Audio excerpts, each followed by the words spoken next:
Twelfth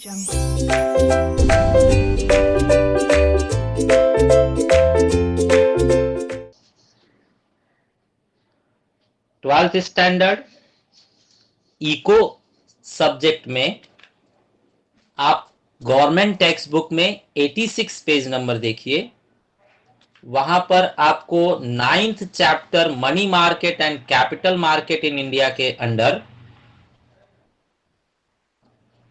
हम लोग पहुंच चुके हैं role of money market in India. Role of money market in India. Role of money market in India शुरू करने से पहले जो मनी मार्केट है वो कौन से इंस्ट्रूमेंट्स यूज करके मनी लेंड एंड बोरो करते हैं, वो इंस्ट्रूमेंट्स जरा एक बार देख लिया जाए। जैसे स्टूडेंट्स, आप किसी को पेमेंट करने के लिए कैश, चेक, पेटीएम, गूगल पे, फोन पे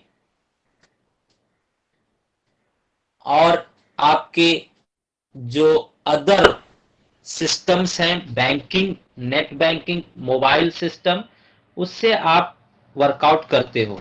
तो जो मनी मार्केट है वो किन इंस्ट्रूमेंट्स का यूज करता है, किसके मदद से जो मनी है बोरो एंड लेंड की जाती है, वो डॉक्यूमेंट्स, वो इंस्ट्रूमेंट्स जरा देखा जाए। तो स्टूडेंट्स, हमारा जो टॉपिक चल रहा है financial instrument. Financial market main था, वो हम खत्म कर चुके हैं। आज फाइनेंशियल इंस्ट्रूमेंट को हम जरा देखेंगे। फाइनेंशियल इंस्ट्रूमेंट मतलब financial document, and financial document means वो जिससे हम, जिनके मदद से हम पैसे देते या लेते हैं, मीन्स बोरो या लेंड करते हैं। ठीक है, तो चलिए बेटा, फाइनेंशियल इंस्ट्रूमेंट कौन कौन से हैं, बहुत ही सिस्टमैटिक मैं आपको यहां पर दिखा रहा हूं, ध्यान देंगे। सबसे फर्स्ट आपको दिखा रहा हूं मैं money market instruments. Money market के लिए जो इंस्ट्रूमेंट्स हैं उसके अंदर सबसे पहला है, फर्स्ट वन इज कॉल और नोटिस मनी मार्केट। कॉल और नोटिस मनी मार्केट। तो स्टूडेंट्स, ये बहुत ही कम समय के लिए डॉक्यूमेंट यूज कर किया जाता है। कॉल और नोटिस मनी मार्केट, वर्डिंग पढ़कर देखा जाए, व्हेन मनी इज बोरोड और लेंट, मतलब मनी कर्ज के रूप में ली गई या कर्ज के रूप में दी गई, फॉर अ डे, एक दिन के लिए, सिर्फ और सिर्फ एक दिन के लिए, it is known as call, या फिर ब्रैकेट में ओवरनाइट मनी। मतलब एक दिन के लिए अगर आप किसी को कर्ज दे रहे हो, सुबह दिया, शाम को लाकर या रात को लाकर रिटर्न कर देगा, तो उसे हम कॉल मनी या ओवरनाइट मनी कहते हैं। ओवरनाइट मतलब रात होते होते आपको रिटर्न करना है।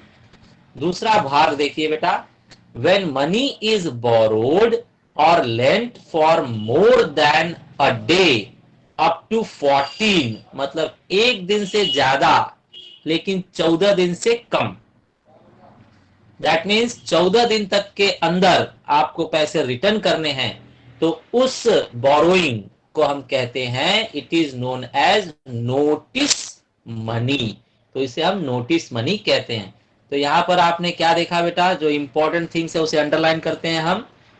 आपने पढ़ा यहां पर कॉल और नोटिस मनी मार्केट। इसके अंदर दो चीज बताया गया आपको। अगर आपका फॉर वन डे है, क्या कहा गया, वन डे, एक दिन के लिए अगर आप पैसे ले रहे हैं तो उसे कहा जाएगा कॉल या फिर ओवरनाइट मनी। और अगर आपने 14 डेज के लिए लिया है, 14 डेज के अंदर आप रिटर्न करोगे, 14 दिन के अंदर ही आपको रिटर्न करना है, तो ऐसे को हम कहते हैं नोटिस मनी। वो क्या कहा जाता है, notice money. Correct, hope you understood. बहुत ही इजी कॉन्सेप्ट है और मार्केट में ये सब बातें चलती रहती हैं, तो कोई बोल रहा है तो आपको समझ में आना चाहिए, मैंने कॉल बोरोइंग की है, मैंने कॉल मनी लिया हुआ है, मतलब उसने एक दिन के लिया है। मैंने नोटिस मनी लिया हुआ है, मतलब उसने 14 दिन के लिए लिया हुआ है। तो ये आपको समझ में आना चाहिए। ठीक है, अगर ये समझ में आता है तो आप एक्सपर्ट कहलाएंगे। नहीं तो आप क्या है, नासमझ कहलाएंगे, नॉन एक्सपर्ट कहलाएंगे। ठीक है, तो ये बातें आपको पता होनी चाहिए और याद रखना चाहिए। चलिए चलते हैं सेकंड इंस्ट्रूमेंट देखने। सेकंड इंस्ट्रूमेंट कौन सा है जिससे लोग मनी बोरो एंड लेंड करते हैं? तो देखा जाए बेटा, सेकंड है आपके पास ट्रेजरी बिल्स। तो ट्रेजरी बिल्स ये गवर्नमेंट के पास होता है, आरबीआई के पास होता है। वर्डिंग पढ़ा जाए बेटा, they are short term instruments. Short term मतलब एक साल के लिए, एक साल के लिए issued by RBI on behalf of government. तो आरबीआई हमेशा गवर्नमेंट की क्या है, मंत्री। जैसे सेनापति राजा के लिए काम करता है, वैसे ही आरबीआई हमेशा गवर्नमेंट के लिए काम करता है। तो अगर गवर्नमेंट को पैसे की जरूरत है शॉर्ट टर्म के लिए, तो ट्रेजरी बिल इशू करता है कौन, RBI, to meet temporary liquidity shortfall. अगर थोड़े समय के लिए पैसे की कमी हो गई है, सरकार को थोड़े समय के लिए पैसे की कमी हो गई है, थोड़े समय के लिए, छोटे समय के लिए उसे कैश की जरूरत है, तो आरबीआई कैश उपलब्ध करेगा। कौन सा इंस्ट्रूमेंट यूज करके, ट्रेजरी बिल्स। तो सरकार के पास जो भी धन संपत्ति है, राजकोष है, तो राजकोष जितना भी संपत्ति सरकार के पास है, उस संपत्ति को दिखाकर, उस संपत्ति के बल पर क्या है, ट्रेजरी बिल्स इशू करता है गवर्नमेंट। और वो ट्रेजरी बिल पब्लिक परचेज करती है और कैश देती है गवर्नमेंट को, और एक फिक्स समय के बाद गवर्नमेंट को पैसा लौटा दिया जाता है एक्स्ट्रा इंटरेस्ट के साथ। तो वो होता है ट्रेजरी बिल। मैं आपको दिखाता हूं बेटा सिस्टमेटिक इंपॉर्टेंट पॉइंट्स। देखिए, आपको बताया गया short term, treasury bill short term के लिए यूज किया जाता है, शॉर्ट टर्म इंस्ट्रूमेंट है ये कौन, शॉर्ट टर्म मतलब बताया गया एक साल से कम। और ये कौन इशू करता है बेटा, आरबीआई इशू करता है, आरबीआई। लेकिन किसके ओर से, किसके कहने पर, गवर्नमेंट के कहने पर। जो भी गवर्नमेंट है उसके कहने पर उसे शॉर्ट टर्म के लिए लिक्विडिटी चाहिए। लिक्विडिटी मतलब क्या होता है बेटा, कैश। लिक्विडिटी मतलब कैश। अगर शॉर्ट टर्म के लिए कैश चाहिए तो क्या इशू करेगा RBI, treasury bills. Treasury bill आप देखना चाहते हैं कैसा दिखता है, तो देखिए ये है आपके सामने ट्रेजरी बिल। ये ट्रेजरी बिल है, इसमें हम पढ़कर देखते हैं कि किस तरह से लिखा होता है। इसमें यहां पर नाम लिखा जाएगा जिसे भी दिया जा रहा है, जैसे राम किशन यादव, तो यहां लिखा जाएगा राम किशन यादव और order to the payment of $10,000। तो राम किशोर यादव, या वो जिसे कहें, जिसको ऑर्डर दे पे करने के लिए, उसे पे किया जाएगा $10,000। कौन पे करेगा, आउट ऑफ द कॉन्सिलिडेटेड फंड, मतलब जो भी राजकोष है उसमें से पे किया जाएगा। एट एनी कमर्शियल बैंक, किसी भी कमर्शियल बैंक से जाकर आप पैसे ले सकते हैं, on the treasury bill, treasury bill को दिखाकर। और इसके आगे यहां पर डेट लिखा रहेगा। जैसे ही वो डेट कंप्लीट हो गया, आप 10,000 डॉलर वहां से जाकर ले सकते हैं। तो ये आपने देख लिया कि गवर्नमेंट के कहने पर आरबीआई ने इशू किया है, पब्लिक इसे परचेज करके रख लेती है। पब्लिक हो सकता है कि $8,000 दी हो, लेकिन डेट होने पर उसे $10,000 मिलेगा। $8,000 की जगह $10,000 उसे किसी भी कमर्शियल बैंक में ये ट्रेजरी बिल दिखाकर मिल जाएगा। ठीक है, तो इस तरह से होता है ये treasury bill. Okay, next instrument देखते हैं बेटा। नेक्स्ट इंस्ट्रूमेंट हमारे पास थर्ड वन है कमर्शियल पेपर्स। कमर्शियल पेपर्स पढ़ा जाए बेटा, it is an unsecured promissory note. It is an unsecured promissory note. Unsecured मतलब होता है बेटा, जानते हैं आप, अनसिक्योर्ड प्रोमिसरी नोट मतलब आपने ये कमर्शियल पेपर इशू करते टाइम कोई भी गारंटी नहीं ली है, कोई भी एसेट्स या डॉक्यूमेंट को गिरवी नहीं रखा है। मैं वापस से बता दूं आपको, अनसिक्योर्ड लोन या अनसिक्योर्ड प्रोमिसरी नोट क्या होता है, जिसके एवज में हमने कोई भी सिक्योरिटी नहीं रखी है। अभी आप जानते हैं आपको कोई पैसे देता है तो आपके घर का डॉक्यूमेंट गिरवी रख लेता है, आपका गहना गिरवी रख लेता है, ऑर्नामेंट्स गिरवी रखने के बाद आपको कैश देता है, तो उसे कहते हैं सिक्योर्ड। लेकिन कमर्शियल पेपर ऐसा होता है जो अनसिक्योर्ड प्रोमिसरी नोट है, उसके पीछे कोई भी जो कोलैटरल्स होते हैं वो नहीं रखे गए हैं, मतलब गिरवी कुछ भी नहीं रखा गया है। निगोशिएबल, निगोशिएबल मतलब होता है एक हाथ से दूसरे हाथ में दे सकते हैं, बरोबर है, ट्रांसफर कर सकते हैं। निगोशिएबल मतलब हम बातचीत उससे कर सकते हैं कि देखिए आपको पैसा देना था, आप देखकर दे दीजिए, तो ये बातचीत करने योग्य है, ठीक है। और ट्रांसफरेबल बाय इंडोर्समेंट, ट्रांसफर किया जा सकता है। इंडोर्समेंट मतलब एक हाथ से दूसरे हाथ में देना, इसका पैसा मुझे मिलने वाला था लेकिन मैं किसी तीसरे आदमी को दे देता हूं तो तीसरा आदमी पैसा ले लेगा, अगर तीसरा आदमी किसी चौथे आदमी को देता है तो पैसा चौथा आदमी ले लेगा। तो इस तरह से ये निगोशिएबल इंस्ट्रूमेंट है, मतलब इसको दिखाकर पैसे लिए जा सकते हैं, बातचीत इसको कर दिखाकर किया जा सकता है और एक हाथ से दूसरे हाथ में ट्रांसफर किया जा सकता है। And delivery with a fixed maturity period, और इसकी डिलीवरी एक फिक्स पीरियड के बाद आती है, मतलब उस पर भी डेट लिखा जाएगा कि इसका पैसा आपको कौन से डेट पर मिलेगा, उस डेट के बाद जिसके हाथ में भी कमर्शियल पेपर रहेगा उसे पैसा मिल जाएगा। तो देखते हैं बेटा, निगोशिएबल मतलब आपको बताया गया बातचीत योग्य, ट्रांसफरेबल मतलब आगे बढ़ाया जा सके कैसे, इंडोर्समेंट, इंडोर्समेंट मतलब सहमति समर्थन, मतलब मैं सहमत हूं कि नहीं मैं पैसा नहीं लेता हूं आप ही ले लेना, ठीक है, तो ऐसे सहमति समर्थन से, ठीक है, अगर उन्होंने समर्थन आपको दे दिया कि भाई आप पैसे ले लेना तो आप ले सकते हो। And delivered with a fixed maturity period, मतलब उसका पैसा आपको कब मिलेगा, एक फिक्स्ड ड्यू डेट पर, मैच्योरिटी पीरियड मतलब ड्यू डेट, ठीक है। तो इस तरह से कमर्शियल पेपर हमने पढ़ लिया। कमर्शियल पेपर्स वो होते हैं जो अनसिक्योर्ड होते हैं और एक दूसरे को ट्रांसफर किया जा सकता है, इसका पैसा ड्यू डेट पर आपको मिल जाएगा, ठीक है। आप देखना चाहेंगे बेटा कमर्शियल पेपर कैसा दिखता है, तो ये देखिए आपके सामने कमर्शियल पेपर, ये आपके पास कमर्शियल पेपर है, आपको बताया गया कि ये प्रॉमिसरी नोट है, तो यहां पर लिखा हुआ है ऑन डिमांड, मतलब जब सामने वाला मांगेगा, वी प्रॉमिस टू पे at the imperial bank of India, मतलब जो बैंक है वो पे करेगा। यहाँ पर नाम लिखा रहेगा, मान लीजिए राम किशोर यादव, राम किशोर यादव और ऑर्डर, या वो जिन्हें कहेंगे for the value received the sum of ₹20,000 only with interest thereon, मतलब इंटरेस्ट भी मिलाकर दिया जा रहा है आपको, ठीक है। तो सारे के सारे बिल ऑफ एक्सचेंज जैसे ही दिखते हैं, सिर्फ थोड़े से वर्डिंग और स्टाइल पैटर्न डिफरेंट होता है।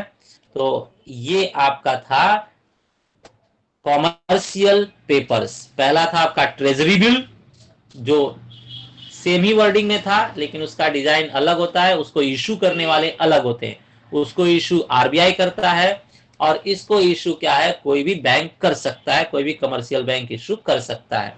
तो पहला था ट्रेजरी बिल, दूसरा आपने देखा कमर्शियल पेपर्स। चलिए अभी नेक्स्ट हम देखते हैं बेटा, नेक्स्ट हमारे पास फोर्थ है certificate of deposit, certificate of deposit. Certificate of deposits क्या होता है, वर्डिंग पढ़कर देखा जाए, दे आर अनसिक्योर्ड, अगेन ये भी क्या होता है अनसिक्योर्ड, मतलब इसके पीछे कोई भी गिरवी या कोलैटरल्स नहीं रखा गया है। निगोशिएबल, इसे भी दिखाकर पैसे लिए जा सकते हैं, बातचीत किया जा सकता है। इन बियरर, ठीक है, निगोशिएबल, बियरर मतलब होता है जिसके हाथ में है उसको पैसा मिल जाएगा, बियरर मतलब हिंदी में धारक, मतलब जिसके हाथ में है सर्टिफिकेट ऑफ डिपॉजिट पैसा उसको मिल जाएगा, ठीक है। For issue bye commercial banks, तो ये कौन इशू करता है, अगेन कमर्शियल बैंक्स, जो भी कमर्शियल बैंक हैं सर्टिफिकेट ऑफ डिपॉजिट इशू कर सकते हैं, या फिर डेवलपमेंटल फाइनेंशियल इंस्टीट्यूट हैं, डेवलपमेंटल फाइनेंशियल इंस्टीट्यूट आपका IFCI लिमिटेड, ठीक है, तो ये लोग आपका सर्टिफिकेट ऑफ डिपॉजिट इशू कर सकते हैं। जिसके हाथ में है उस पर नाम क्या लिखा है वो नहीं देखा जाएगा, जिसके हाथ में है कमर्स ये सर्टिफिकेट ऑफ डिपॉजिट उसे क्या है कैश मिल जाएगा, अमाउंट जो है उसे मिल जाएंगे। तो इस तरह से मनी मार्केट के अंदर सर्टिफिकेट ऑफ डिपॉजिट भी एक इंपॉर्टेंट इंस्ट्रूमेंट है। ठीक है, लास्ट एक फिफ्थ देखते हैं बेटा। पहले फोर्थ का जो है कैसा स्पेसिमेन होता है वो भी देख लिया जाए। तो ये आपके सामने है सर्टिफिकेट ऑफ डिपॉजिट। देखिए इस पर हेडिंग लिखा हुआ है certificate of deposit. Certificate of deposit में किस तरह से लिखा है चेक कीजिए। डिपॉजिटर का नेम रहेगा, मान लीजिए राम किशोर यादव, फिर उसका एड्रेस है, फिर क्या सब्जेक्ट है, मनी डिपॉजिटेड विथ अस, मतलब बैंक डिक्लेयर कर रहा है कि इनका मनी हमारे पास डिपॉजिट है। कितना, 2,500,000 पाउंड्स। तो 2,500,000 पाउंड्स ओनली, ये इतना पैसा इनका जमा है। जब इसका ड्यू डेट हो जाएगा, ठीक है, जब इसका ड्यू डेट हो जाएगा तब जिसके हाथ में ये रहेगा उसे क्या है मिल जाएगा, उसे इसका अमाउंट मिल जाएगा। तो इसे हम कहते हैं सर्टिफिकेट ऑफ डिपॉजिट। ठीक है, चलिए इसके बाद में हमारा नेक्स्ट है last commercial bills. Commercial bills क्या होता है बेटा? कमर्शियल बिल्स आप जानते हैं, जो बिल ऑफ एक्सचेंज होता है उसे ही कमर्शियल बिल कहा जाता है। जो बिल ऑफ एक्सचेंज होता है, जो आपने चैप्टर अकाउंट में पढ़ा है, उसे बिल ऑफ एक्सचेंज कहते हैं। ठीक है, ये भी शॉर्ट टर्म के लिए रहता है। आप जानते हैं 3 महीने 4 महीने के लिए बिल ऑफ एक्सचेंज पास किया जाता है। 3-4 महीने के बाद वो मेच्योरिटी डेट पर ऑनर हो जाता है। ठीक है, तो आप जानते हैं कि जैसे ही 3 महीने 4 महीने हो गया, अब वो बिल जो भी बैंक के पास लेकर जाएगा उसे पैसा मिल जाएगा। तो वो क्या वर्डिंग लिखा गया है देखिए, शॉर्ट टर्म के लिए है, मतलब 3-4 महीने के लिए। निगोशिएबल है, मतलब इसे भी दिखाकर हम पैसे ले सकते हैं, बातचीत कर सकते हैं। And self liquidating, self liquidating मतलब इस पर डेट लिखा हो जाता है, ऑटोमेटिक इसको क्या है बैंक से जाकर हम कैश करवा सकते हैं, तो उसे कहा जाएगा सेल्फ लिक्विडिटिंग। सेल्फ लिक्विडिटिंग को हम लोग हिंदी में कहेंगे आत्म परिसमापन, मतलब खुद से ही ये समाप्त हो गया ड्यू डेट घोषणा कर देता है, उसके ऊपर ड्यू डेट लिखा रहता है। ठीक है, इंस्ट्रूमेंट विथ लो रिस्क, ये जो इंस्ट्रूमेंट होता है वो लो रिस्क होता है, इसके अंदर कोई ज्यादा रिस्क नहीं होता है। ड्यू डेट पर इस पर साइन सिग्नेचर वगैरह रहता है, एक्सेप्टेंस डेट वगैरह आप जानते हैं इसके ऊपर रहता है, ड्यू डेट भी होता है। ड्यू डेट पर आप बैंक में जाएंगे तो बैंक वाला जो अमाउंट है वो आपको दे देगा या आपके अकाउंट में ट्रांसफर कर देगा। तो commercial bill means nothing but bill of exchange. तो देखिए बेटा, कमर्शियल बिल जो है आपका same to same bill of exchange को कहा जाता है। आप स्टार्टिंग ये वर्डिंग पढ़ सकते हैं, commercial bill, the commercial bill is known as bill of exchange. क्या कहा गया? Bill of exchange. Commercial bill is nothing but bill of exchange. और ट्रेड बिल के भी नाम से इसे पहचाना जाता है। तो कुछ लोग इसे बिल ऑफ एक्सचेंज कहते हैं, कुछ लोग ट्रेड बिल कहते हैं, और कुछ लोग कमर्शियल बिल कहते हैं। ठीक है, ये ड्रॉ कौन करता है बेटा बताइए, ड्रॉ कौन करता है? तो ड्रॉन बाय द सेलर, इसका ड्रॉवर कौन होता है? सेलर। और किस पर ड्रॉ किया जाता है? बायर पर। बायर क्या होता है? ड्रावी होता है। तो आप तो जानते ही हैं, इसका फॉर्मेट आपको बीके चैप्टर जो बिल ऑफ एक्सचेंज है उसमें स्पेसिमेन के रूप में बिल ऑफ एक्सचेंज 5 मार्क्स के लिए आता है बनाने के लिए। तो बिल ऑफ एक्सचेंज आप देख लीजिए ताकि आप बीके के क्वेश्चन पेपर में भी बना सकें। तो ये आपके पास बिल ऑफ एक्सचेंज है। बिल ऑफ एक्सचेंज में बेटा ये जो एड्रेस है ये किसका एड्रेस होता है बताइए, ड्रावर या ड्रावी? तो ये एड्रेस है ड्रावर का, ये एड्रेस होता है ड्रावर का। और इसके बाद में यहां पर जो एड्रेस है वो किसका एड्रेस है बेटा? ये एड्रेस है आपका ड्रावी का, ये ड्रावी का एड्रेस है। और अगर बीच में बॉडी मैसेज में कोई नाम है तो इसे हम क्या कहेंगे? पेई, इसे कहा जाएगा पेई।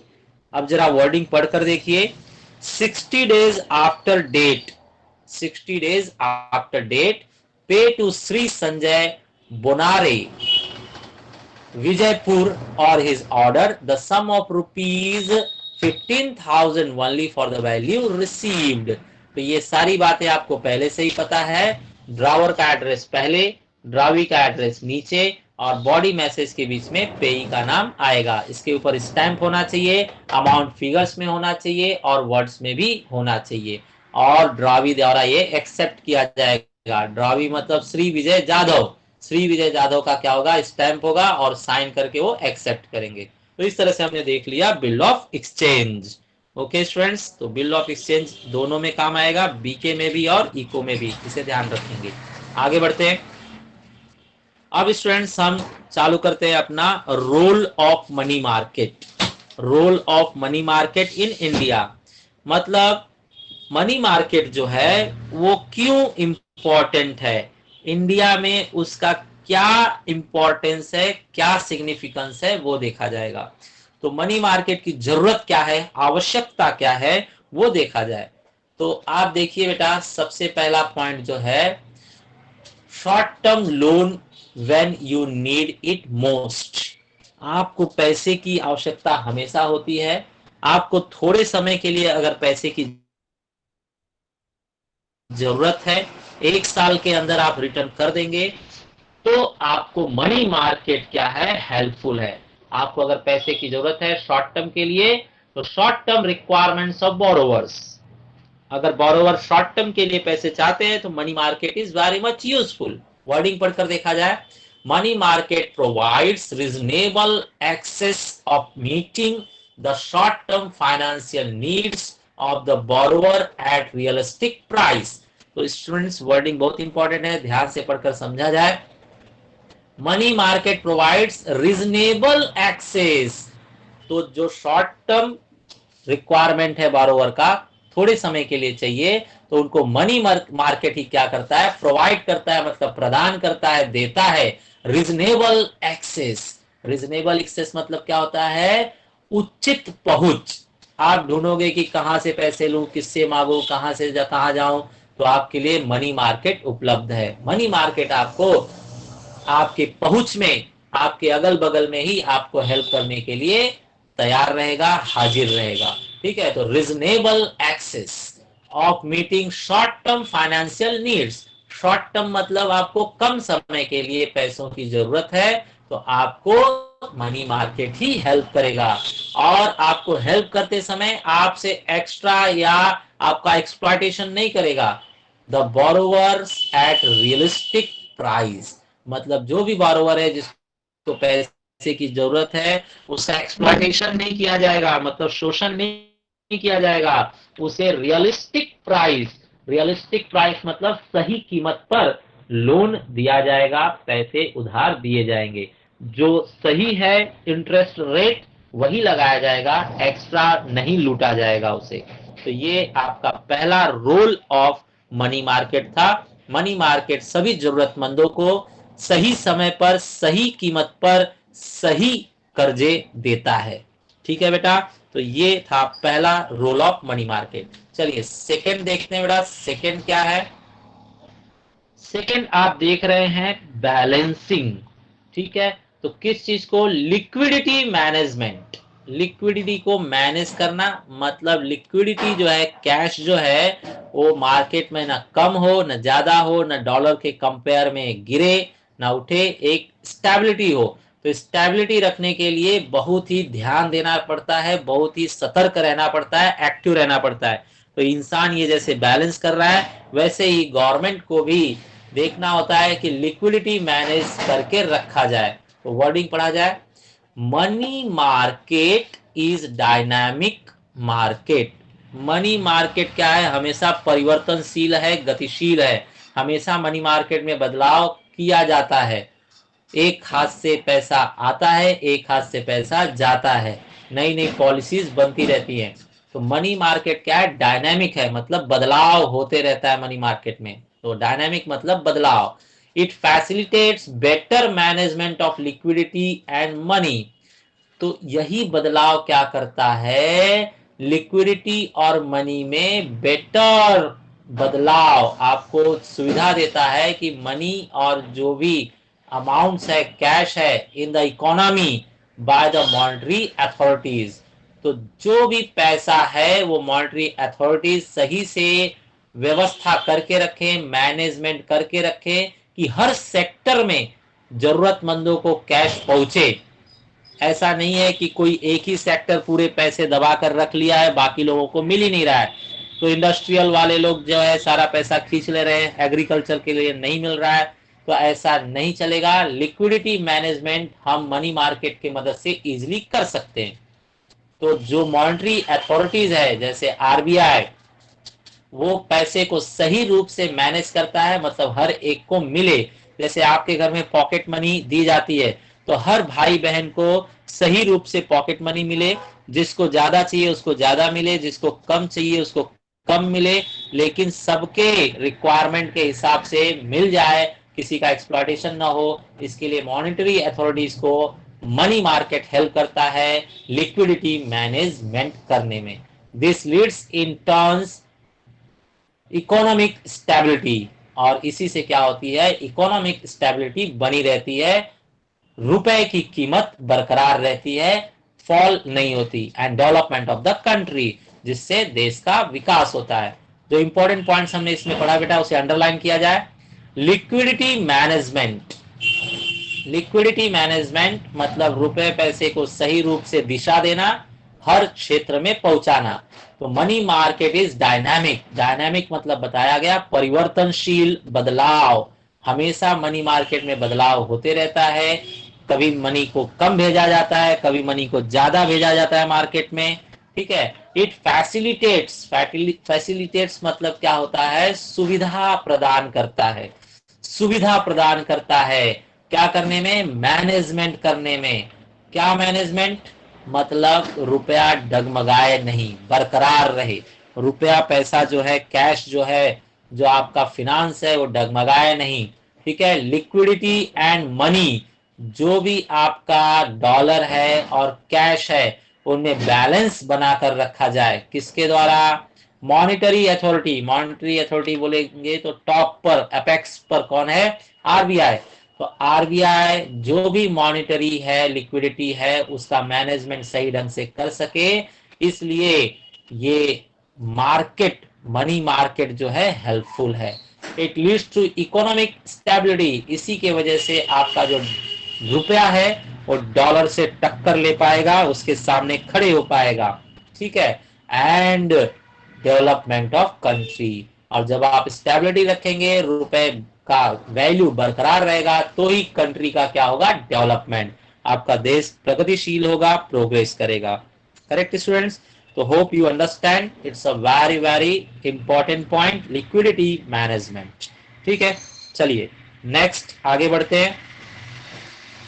यहां पर देखिए बेटा, पोर्टफोलियो की बात हो रही है। पोर्टफोलियो मतलब कौन से इन्वेस्टर को कहां पर पैसे इन्वेस्ट किया जाए कि उसका जो रिक्वायरमेंट है उसके हिसाब से उसके समय पर उसे पैसे मिल जाएंगे।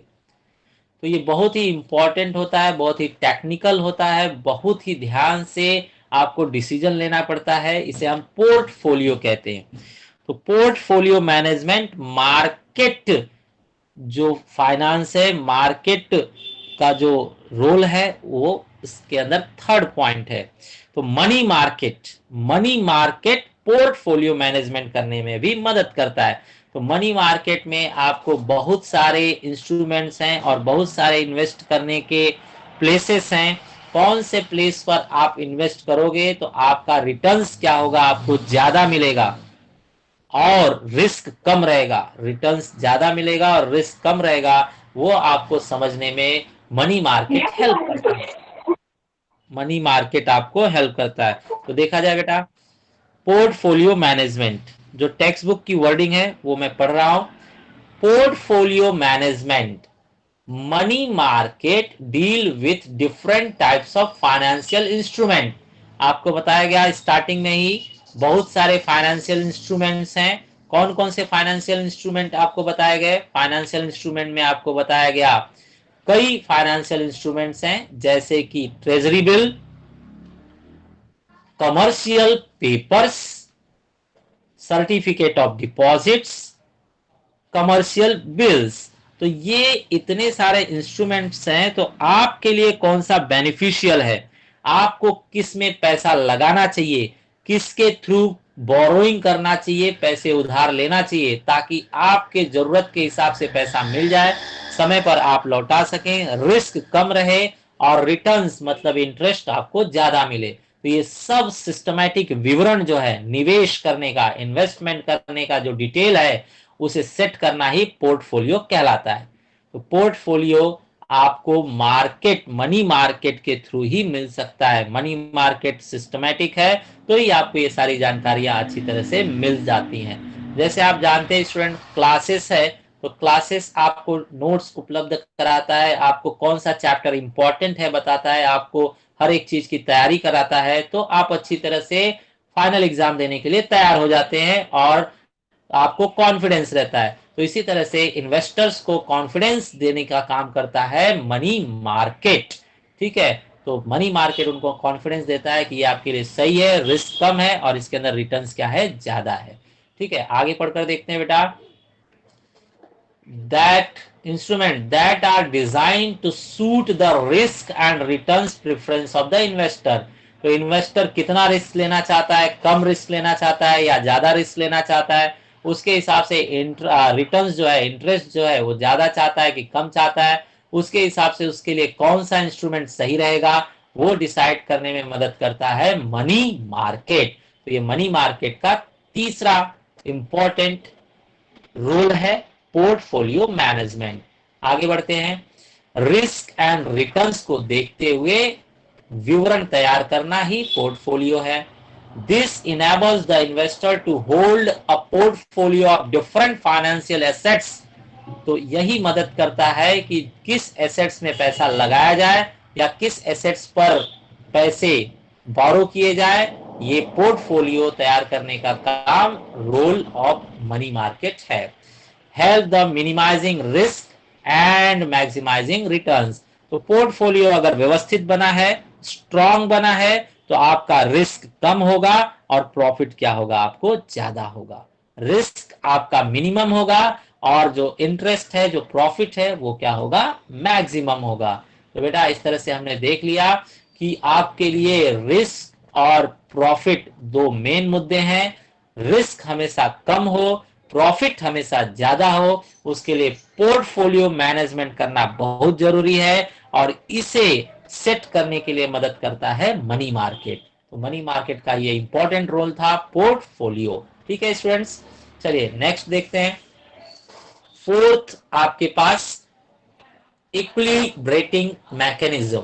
इक्विलिब्रेटिंग मैकेनिज्म मतलब बेटा शॉर्ट टर्म जो लोन है बहुत से लोगों को चाहिए और बहुत से लोग देने के लिए तैयार हैं। तो बहुत से लोग बारो करना चाहते हैं शॉर्ट टर्म लोन और बहुत से लोग शॉर्ट टर्म लोन लेंट करना चाहते हैं। तो इसके अंदर तालमेल बनाकर रखना जरूरी है। इक्विलिब्रेटिंग मतलब डिमांड और supply of short term loan, इसको कैसे इक्विलिब्रेट किया जाए, ये भी मनी मार्केट हेल्प करता है। तो चेक किया जाए equilibrating money market. Equilibrating mechanism through rational location. Rational location मतलब सही जगह पर पैसा पहुंचाने के लिए। रैशनल मतलब सही जगह, लोकेशन मतलब स्थान, तो सही जगह पर पैसा पहुंचे, जहां पर डिमांड ज्यादा है वहां पर पैसा पहुंचे। Of resources and mobilisation of saving, जो लोग सेव कर रहे हैं, पब्लिक जो पैसा सेव कर रही है, बचा रही है, वो कहां पर इन्वेस्ट करना चाहिए। ठीक है, सेविंग्स इनटू इन्वेस्टमेंट, जो भी आपने पैसे सेव किए हैं वो इन्वेस्टमेंट कहां पर होना चाहिए, ताकि डिमांड और सप्लाई को देखते हुए, डिमांड और सप्लाई को देखते हुए सबको शॉर्ट फंड का उपलब्ध कराया जा सके। अभी आप जानते हैं जो अनाज है, दाल चावल प्याज कांदा, ये सब जो है गवर्नमेंट देखती है कि कौन से क्षेत्र में इसका डिमांड ज्यादा है, उस क्षेत्र में इन्हें पहुंचाने की कोशिश करती है। जहां पर एक्स्ट्रा पड़ा हुआ है वहां पर उसकी वैल्यू नहीं है, तो उसे ऐसे जगह पर ट्रांसफर किया जाए जहां पर कांदा बटाटा राइस व्हीट इनकी वैल्यू क्या है, बढ़ जाए। तो ये गवर्नमेंट चेक करती है। जिस तरह से अनाज के लिए, वैसे ही मनी मार्केट चेक करता है सेविंग्स के लिए कि सेविंग्स किस जगह पर इन्वेस्ट किया जाए, किस जगह पर इसकी वैल्यू ज्यादा है, जहां से हमें रिटर्न्स क्या है ज्यादा मिल सकता है। ठीक है, it helps to establish equilibrium between demand for and supply of short term fund। मतलब शॉर्ट टर्म फंड का डिमांड कहां पर है और सप्लाई कहां पर है, दोनों को एक साथ मिलाकर इक्विलिब्रियम बनाकर रखना, ये मनी मार्केट का रोल है। ठीक है स्टूडेंट्स, तो इंपॉर्टेंट पॉइंट्स को जरा अंडरलाइन किया जाए। इक्विलिब्रेटिंग मैकेनिज्म, इक्विलिब्रेटिंग मैकेनिज्म मतलब बताया गया through rational location, through rational allocation of resources. आपके पास जो भी साधन है उससे जो आपने सेविंग किया हुआ है उसे सही जगह पर इन्वेस्ट करना, means mobilisation of saving into investment. जो भी आपकी बचत है उसे उठाकर सही जगह पर क्या करना, इन्वेस्ट करना, सही जगह पर उसे फिट करना। ठीक है, तो सेविंग को सही जगह पर इन्वेस्ट करना, इसमें मदद कौन करता है, आपका मनी मार्केट। और मनी मार्केट इस तरह से मदद करता है कि इक्विलिब्रियम स्थापित हो, किसके बीच में, डिमांड एंड सप्लाई के बीच में। डिमांड और सप्लाई के बीच में इक्विलिब्रियम स्थापित होगा तो ही आपको आपका मनचाहा returns, high rate of returns मतलब हाई रेट ऑफ इंटरेस्ट आपको प्राप्त होगा। तो ये आपको इक्विलिब्रेटिंग मैकेनिज्म से ज्यादा इंटरेस्ट दिलाने में मनी मार्केट हेल्प करता है। तो ये इसका फोर्थ रोल था। इसके बाद बेटा चलिए नेक्स्ट फिफ्थ देखते हैं, financial requirement of the government. Financial requirement of the government, government को भी पैसे की जरूरत है, तो गवर्नमेंट को पैसा कहां से मिलेगा, अगर शॉर्ट टर्म के लिए गवर्नमेंट को पैसे चाहिए तो money market helps the government, मतलब गवर्नमेंट को भी हेल्प करेगा पैसे के लिए। मनी मार्केट जो होता है गवर्नमेंट को भी शॉर्ट टर्म के लिए पैसे उपलब्ध कराता है। कैसे, ट्रेजरी बिल के मदद से। गवर्नमेंट ट्रेजरी बिल अपना पास करे, पब्लिक को दे, अलग अलग अलग अलग इंस्टीट्यूट और कमर्शियल बैंक को अपना ट्रेजरी बिल दे और उसके बल पर पैसे प्राप्त कर ले। तो शॉर्ट टर्म के लिए अगर गवर्नमेंट को पैसे चाहिए तो आपको मनी मार्केट जो है वो भी हेल्प करता है। तो आप ये देख रहे हैं ट्रेजरी बिल, ट्रेजरी बिल के बल पर जो गवर्नमेंट है वो भी शॉर्ट टर्म के लिए मनी उपलब्ध कर सकती है। ये रोल था आपका मनी मार्केट का। सिक्स्थ रोल है बेटा implementation of monetary policy. Money policy बहुत ही व्यवस्थित बनाना जरूरी है। तो गवर्नमेंट मॉनेटरी पॉलिसी किसके बल पर, किसका अध्ययन करके बना सकती है, मनी मार्केट का। मनी मार्केट का अध्ययन करोगे तभी तो मनी पॉलिसी बरोबर से बन पाएगा। जैसे स्टूडेंट्स, आप अपने घर में, आपका बच्चा कॉलेज जाता है और उसको आप पॉकेट मनी 10 रुपए देते हो, डेली 10 रुपए देते हो, तो 10 रुपए में वो क्या भाड़ा लगाएगा, क्या नाश्ता करेगा, क्या बुक्स वगैरह की जरूरत पड़ेगी तो परचेज करेगा। तो आपको पहले क्या देखना होगा कि उसकी रिक्वायरमेंट क्या है। ठीक है, जब आप उसके रिक्वायरमेंट को अध्ययन कर लोगे तब आप उसके लिए पॉकेट मनी की पॉलिसी बनाओगे कि नहीं इसको डेली कम से कम 50 रुपए तो देना चाहिए।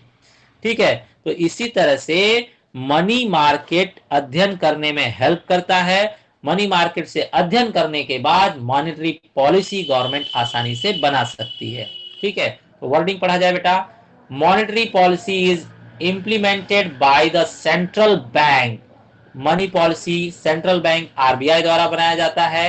It aims at managing the quantity of money in order to meet the requirements of different sectors of the economy। कोई भी सेक्टर अछूता न रहे, हर एक सेक्टर को उसका रिक्वायर्ड मनी अमाउंट मिल जाए, ये आरबीआई ध्यान देती है। A well developed money market, अगर आपका मनी मार्केट बहुत ही सही है तो इंश्योर्स, तो फिर वो गारंटी देता है कि सब successful implementation of monetary policy होगी, मतलब फिर मनी पॉलिसी अच्छी तरह से बनाई जा सकेगी। And it guides the central bank in developing and appropriate interest policy, और उसी के बल पर इंटरेस्ट कितना चार्ज किया जाए, 10%, 12% या 8%, वो भी पॉलिसी बन जाएगी। तो आपने इंपॉर्टेंट पॉइंट्स देखा बेटा, इंप्लीमेंटेशन ऑफ मॉनेटरी पॉलिसी कौन करता है, सेंट्रल बैंक। सेंट्रल बैंक ही मॉनेटरी पॉलिसी बनाता है और वो किसके मदद से बना सकता है, मनी मार्केट के इंफॉर्मेशन से। तो मनी मार्केट का रोल है कि वो हेल्प करे इकोनॉमिक ग्रोथ को बढ़ाने में। इकोनॉमिक ग्रोथ तभी बढ़ेगा जब हर एक सेक्टर में जरूरत फाइनेंस पहुंचेगा। तो उसके हिसाब से आरबीआई क्या है, पॉलिसी बनाती है ताकि हमारा इकोनॉमिक ग्रोथ हो, और पॉलिसी बनाने से ही एक डेवलप्ड मनी मार्केट का निर्माण होता है। डेवलप्ड मनी मार्केट है तो सक्सेसफुल मॉनेटरी पॉलिसी बनेगा। सक्सेसफुल मॉनेटरी पॉलिसी से ही आपको इंटरेस्ट जो है सही रूप में मिलेगा, आपकी जो रिटर्न्स है वो सही रूप में आपके हाथ में आएगी। तो इस पॉइंट में हमने पढ़ लिया कि मनी मार्केट ही गवर्नमेंट को हेल्प करता है सिस्टमैटिक मॉनेटरी पॉलिसी बनाने में। मॉनेटरी पॉलिसी अगर सिस्टमैटिक बनी है तो इकोनॉमिक ग्रोथ अच्छा होगा। इकोनॉमिक ग्रोथ अगर अच्छा हुआ है तो डेवलप्ड मनी मार्केट की मदद से मॉनेटरी पॉलिसी अच्छी बनेगी और इंटरेस्ट पॉलिसी भी बेस्ट होगी। ठीक है, तो ये आपका सिक्स्थ रोल था। सेकंड लास्ट सेवेंथ हम चेक कर रहे हैं। सेवेंथ बेटा, मनी मार्केट के बल पर कैश को परेशान नहीं किया जाता, मतलब इकोनोमाइजिंग द यूज ऑफ कैश। जितने भी डेवलप्ड लोग हैं वो कैश का कम यूज करते हैं, हार्ड कैश का कम यूज करते हैं। ठीक है, वो ज्यादा से ज्यादा क्या है, पैसे को इंस्ट्रूमेंट के मदद से लेन देन करते हैं। कैश टू कैश, हाथों हाथ कैश का लेन देन नहीं करते। तो जरा पढ़कर देखा जाए, economising the use of cash, money market deal with various financial instruments that are close substitute of money and not actual money. तो मनी मार्केट क्या करता है, आपसे पैसे का ज्यादा रनिंग नहीं करवाता है। आपसे क्या है, जो इंस्ट्रूमेंट आपको फाइनेंशियल इंस्ट्रूमेंट बताए गए, जो एग्जैक्टली मनी तो नहीं है लेकिन क्लोज सब्सटीट्यूट है। आपको बताया गया इकोनोमाइजिंग द यूज ऑफ कैश, मतलब मनी मार्केट डील करता है close substitute of money. Close substitute of money मतलब आपको बताया गया कि एग्जैक्टली मनी यूज नहीं करेगा, मतलब 2000 का नोट, 500 का नोट, इसको यूज नहीं करता है। क्या यूज करता है, 2000 का नोट यूज नहीं करता है तो इंस्ट्रूमेंट्स यूज करता है जो कि क्लोज सब्सटीट्यूट ऑफ मनी होते हैं। तो मार्केट, जो मनी मार्केट है वो फाइनेंशियल इंस्ट्रूमेंट का यूज करके मनी को, हार्ड मनी को रिलैक्स करने देता है, जिससे आपका डेवलपमेंट और अच्छा हो सकता है। ठीक है स्टूडेंट्स, तो इस तरह से आपने देखा कि सभी डेवलप्ड लोग क्या करते हैं, सभी डेवलप्ड कंट्री कैश का यूज कम करते हैं, इलेक्ट्रॉनिक मनी ज्यादा यूज करते हैं, फाइनेंशियल इंस्ट्रूमेंट का ज्यादा यूज करते हैं। इसलिए कैश को इकोनोमाइज करने के लिए मनी मार्केट बहुत ही इंपॉर्टेंट है। ये इनका सेकेंड लास्ट सेवेंथ पॉइंट था। लास्ट पॉइंट आपके पास है बेटा, last point, growth of commerce industry and trade. तो मनी मार्केट है तो आपके एरिया में commerce, industry and trade development होगा। तो कॉमर्स मतलब होता है बिजनेस, इंडस्ट्री मतलब प्रोडक्शन, और ट्रेड मतलब बाय एंड सेल। तो बाय एंड सेल वाला जो डिपार्टमेंट है वो आपका मनी मार्केट अगर स्ट्रांग है तो इनका भी ग्रोथ होगा। वर्डिंग पढ़कर देखा जाए बेटा, money market facilitates discounting bill of exchange to local and international trader who are in urgent need of short term fund। तो बेटा शॉर्ट टर्म फंड के लिए आपके देश को जरूरत है, आपके देश के लोगों को जरूरत है, या फिर फॉरेन कंट्री को जरूरत है, तो दोनों के लिए क्या बनाया जाता है, bill of exchange. Bill of exchange आपको मालूम है, इनलैंड बिल ऑफ एक्सचेंज भी होता है और फॉरेन बिल ऑफ एक्सचेंज भी होता है। इनलैंड आपको बताया गया है जो अपने ही देश में इशू किया गया और अपने ही देश में उसका पेमेंट हो गया तो उसे इनलैंड बिल ऑफ एक्सचेंज कहेंगे। लेकिन अगर इशू एक देश में हुआ है और पेमेंट दूसरे देश में हो रहा है तो उसे फॉरेन ट्रेड बिल कहा जाता है। ठीक है, तो हमारे देश में growth of commerce, industry and trade, इन तीनों के ग्रोथ के लिए दोनों टाइप का बिल बनाया जाता है, इनलैंड बिल भी और फॉरेन ट्रेड बिल भी बनाया जाता है। ठीक है, जिससे बिल ऑफ एक्सचेंज कहते हैं। बिल ऑफ एक्सचेंज आपको दिखाया गया जिसके अंदर ड्रॉवर, ड्रॉवी और पेई लिखा होता है, आप इससे भली भांति परिचित हैं। जिसे भी इन तीनों में जरूरत है कैश की, फंड की शॉर्ट टर्म फंड की जिसे भी जरूरत है बिल ऑफ एक्सचेंज से प्राप्त कर सकता है और अपने कॉमर्स इंडस्ट्री और ट्रेड को बढ़ावा दे सकता है, देश का विकास कर सकता है। तो इस तरह से आपने देखा कि रोल ऑफ मनी मार्केट बहुत ही इंपॉर्टेंट है, बहुत ही कार्यों में मनी मार्केट हेल्प करता है, उसी के बल पर आपके देश की इकोनॉमी और ग्रोथ डेवलपमेंट डिपेंड है। Correct students? तो ये आज हमने रोल ऑफ मनी मार्केट खत्म किया। ये बहुत ही इंफॉर्मेटिव लेक्चर था। आप मेरे साथ बने रहे, इंटरेस्ट के सर साथ में आपने सहयोग किया, आपको सर थैंक यू।